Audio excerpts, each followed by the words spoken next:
Welcome back to the channel, everyone. Today we're talking about Tank 400. Yes, 4, not 3, not 5, but 4. And yes, I have already translated a video, maybe a couple of months ago, 2-3 months ago, where the initial impressions from the reveal of Tank 400 Hybrid in China have been shared by the channel Wheelsboy and a few others that I very much respect, but in all fairness, I don't know them that well.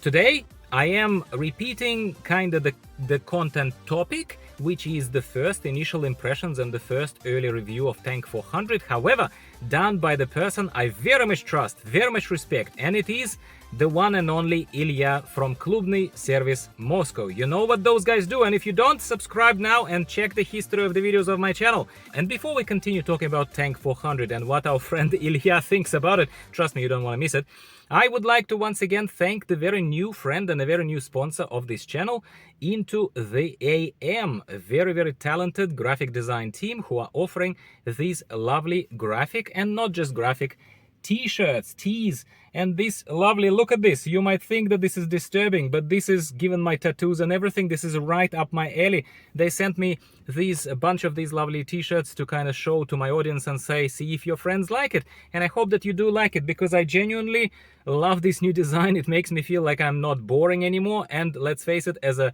pale middle-aged man, you look for the ways to kind of color up yourself a little bit. Well, at least that's how I feel anyway. There are lots of different designs. If you don't want my friend Killer Octopus, you can get the, I don't know, the Cyber Geisha, the other white lovely one. And there is a ton of other designs that I'm really impressed by, and I look forward to showing more designs to you and experiencing them myself. So thanks very much to Into the AM for sponsoring this video. Now let's get on with this and let's talk about what Ilya honestly thinks about this vehicle. First of all, Ilya highlights that this car, Tank 400, is not yet officially for sale in Russia, although that looks like that's where GWM Great Wall Motor Russia is going towards. And as we can see, they have rolled out Tank 300 in Russia, then they rolled out Tank 500 in Russia, then now it kind of is moving towards this Tank 400 reveal, but not there yet. Same thing is happening in Australia, by the way, so we know that Tank 300 is already met with a lot of applause and generally quite a warm reception from our off-roaders of Australia, and now Tank 500 is on our doorstep, so there is a very good chance that there is a reason for us to be excited about Tank 400 coming to us at some point, just like it's headed right now to Russia. But this particular vehicle that Ilya is looking at has been brought into Russia by someone who imported it at his own expense. They went apparently to China, somehow ordered the vehicle there. I don't know what the process is, but they basically, let's call it manually, at their own expense, imported it into Russia, paid their own taxes, all of that kind of stuff. So it's inconvenient. So this is a 2-liter turbo petrol engine vehicle. However, this engine is, it's a hybrid engine, obviously, so it can go off the petrol 2-liter engine, and we can argue whether or not that's enough power, probably not. But it also has about, according to Ilya, about 100 kilometers of capacity to continue going just off electric charge. So this is not an EV, that's why this distance is not supposed to impress anyone, but going for about 100 kilometers for free, so to speak, on that regenerative kind of energy that hybrid engines are generating inside. I'm not pretending to be a mechanic, never have, never will be, but in general it's great for a big heavy off-roader that you're buying not just to be somewhere in the bush, but to also ride slowly around town. This kind of free 100 kilometers, come on, do you do more than 100 kilometers on city errands and stuff like this? I doubt it. I personally doubt it. It's a large vehicle. It's almost 5 meters long and almost 2 meters wide. So it's definitely a big one. Definitely a big one, and it's pretty obvious. And the design of it, Ilya says, and I agree with him, is polarizing. What does polarizing generally mean? It means that there is nothing generic about it. There will not be someone who will be neutral about it. I think there will be people who will either very strongly love it or very strongly dislike it. That's what I think, and I think that that's the designers of GWM that went with this design, brave design, let's call it, of Tank 400. I think that they went with it consciously, and I applaud them for this. Ilya, because it's a service center and they're panel beaters as well as everything else, he says to repair this without just replacing, without just, you know, warranty will take care of it, as majority of Australians probably will think. If you had to repair it, this surface, it would be a nightmare. It would be an obvious nightmare, but that's just a side note over here. one particular thing in design of the frontal lamps that Ilya is pointing out and critiquing straight out of the bat. Again, subjective opinion, as we said, it's a polarizing design. He likes overall this brutality of the car, the brutal design of the car, and I do too, by the way.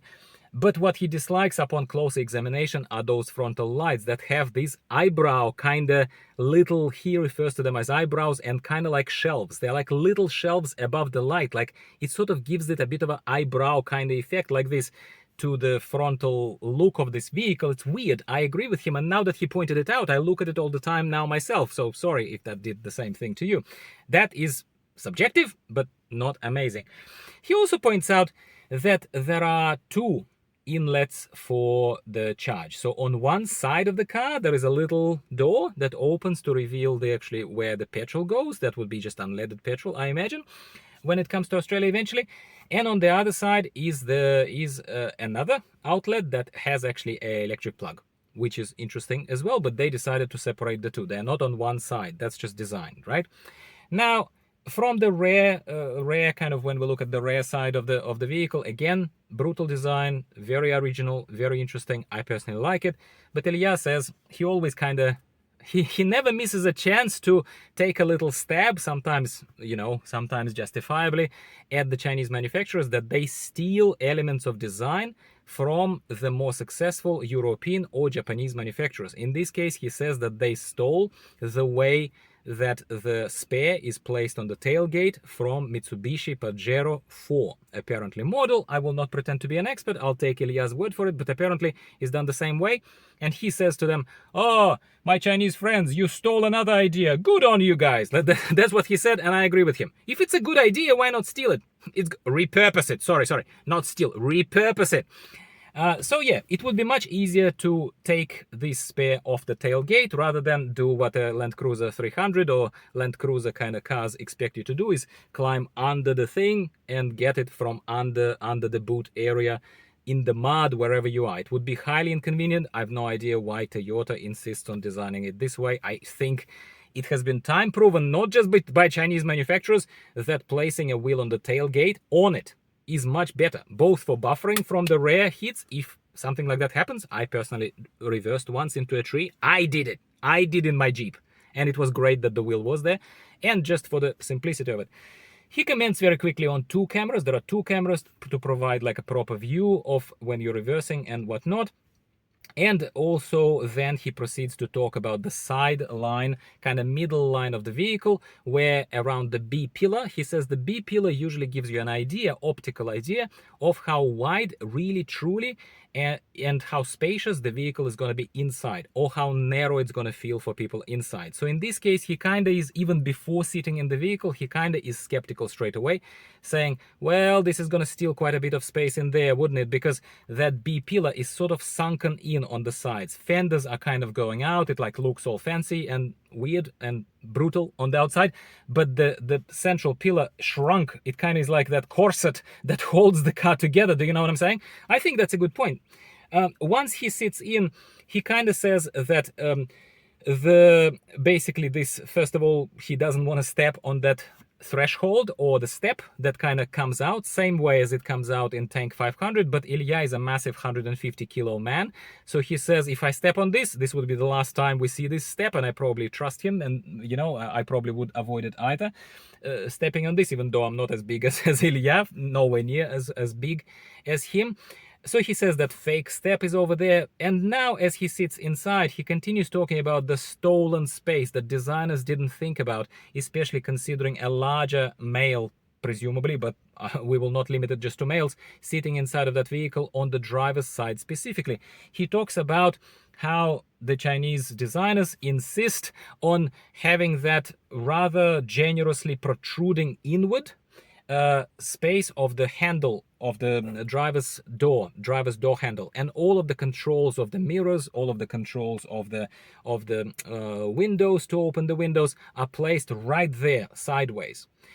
Placing the stuff there on this thick kind of handle steals about 10 centimeters of the interior space from where the leg, the knee of a larger person could go. So I completely agree with him. And he even says, come on, Great Wall Motor designers, I'll give you a free advice. Steal something from British manufacturers, because he says they have started kind of giving the drivers a lot more space inside here horizontally, placing all of the controls of the mirrors and of the windows forward, kind of a little bit in front there rather than on the sides. Do you know what I'm saying? And that makes sense. It resonates with me. I'm not an expert on every single brand, including British ones, but Ilya certainly is, and that is a good point. So GWM sort of didn't think about it there. Apparently, if it matters to you, if you're a big person with longer legs, yeah, whatever. All right, so what else? He comments on this central area over here of the vehicle, and he starts with general similarities with Mercedes Geländewagen. Again, he says, oh, Chinese keep stealing here and there. He doesn't say it out of hate or out of anything like that. It's just his demeanor, and he points out elements that are borrowed creatively from more successful manufacturers. Once again, he comments about this central storage box over here that in case of Tank 400 isn't just opening like this. You will see it kind of here, over here. But in case of Tank 400, it opens like barn doors, like this. It opens like this. There is a charger port inside of that box, apparently, according to him, and nothing else particularly special or impressive. Something that you would expect. Like you would expect it, and they have it. So that's all right. He proceeds to say that the further and the most prominent, the most noticeable thing staring you in the face is that a wannabe jet pilots stick the gear shifter, which has nothing to do, obviously, with the physical, with the mechanicals of how the gear shifter works, because it's all drive-by-wire. It is just an electronic contraption that transmits signals electronically through some wires there, and then the magic happens in the transmission below. So it's purely a design element that GWM, for no other reason, decided to go fancy and special and futuristic, presumably, to make that bendy, wendy, the gear shifter, while they could have done just a nice, lovely knob that I had in Haval H6. It's even in their toolbox of Great Wall Motor manufactured cars and vehicles, and it works reasonably well, the gear knob, but they wanted to have a brutal tank like a wannabe jet fighter kind of thing. I agree with Ilya. I think it's over the top, especially when you understand that it's not out of need, it's out of choice, it's out of design choice. It's an unnecessary knob there, protruding that thing. It's unnecessary. It's a rather good, simplistic, but quite a good and functional steering wheel. It's a rather small, rather compact steering wheel in Tank 300. I remember driving in Tank 300. By the looks of it, in Tank 400 is a similar steering wheel. It's adjustable both tilt-wise and telescopically, you know, and it has all the buttons for cruise control and other kind of stuff embedded on the steering wheel, as you would expect. No surprises there. That's great. And then he takes the car for a little kind of leisurely, rather slow ride around their car park of where his service center is. It's snowy, it's not particularly challenging conditions, but he says that as he drives, as he turns, it goes very, very quietly. All he hears is electric fan working because it goes off electric power. The actual petrol engine doesn't even kick in, at least in the mode that it took it for a spin around. There was nothing standing out to him, so it was literally just a... It's not putting the car through the paces. We're going to revisit this when there is plenty of that material available to see how Tank 400 performs. For now, he just took it for a spin, saying, well, yeah, it's good. I can see everything around. When he tries to do a slightly more kind of brave and slightly more straight turn, 90-degree turn, he feels like the rear of the vehicle is a little bit, you know, you can feel that it's a long 5-meter vehicle on a snow surface. You don't expect anything else, but neither have we noticed him changing any of the settings, four-wheel drive settings, that would have potentially enabled that driving and control of the vehicle a bit better. And here, yet again, he's pointing out that there will be a disassembly of this vehicle where it will become a little bit less observational and a little less subjective, like, oh, this is small, this is big, this is strange, this is good, and more factual about how are all these things welded together and put together by Great Wall Motor in Tank 400. I am personally very interested, even though Tank 400 is not here yet. Once again, if you skipped up to this point, why? Why should you be interested somewhere in South Africa or Saudi Arabia or Australia for that matter? Because GWM, good on them, they are expanding. They started with Tank 300, then they're proceeding to Tank 500. Tank 400, 500 is already old news in Russia. They already have it, those who can afford it, right? Tank 500 is almost in Australia. Next, what's next? This. Tank 400. That's why you should be interested ahead of time. That's why you should subscribe to my channel. That's why you should listen to people who already start exploring it and looking at it, so that by the time when it comes, you know if it's your thing. Should you be saving for it from now? Should I be waiting for it, or should I just not even hold my breath? You know, that's why I am interested, and that's why potentially you should be interested too. I hope I sold it to you. I hope that you will also say thank you together with me to my lovely new sponsors, Into the AM, the authors and manufacturers of these lovely, colorful, very disturbing and not so disturbing as well teas that are coming to you at a discount of 10% if you follow my link in the description of this video. And yeah, make your life a little bit more colorful, just like Dimitri did.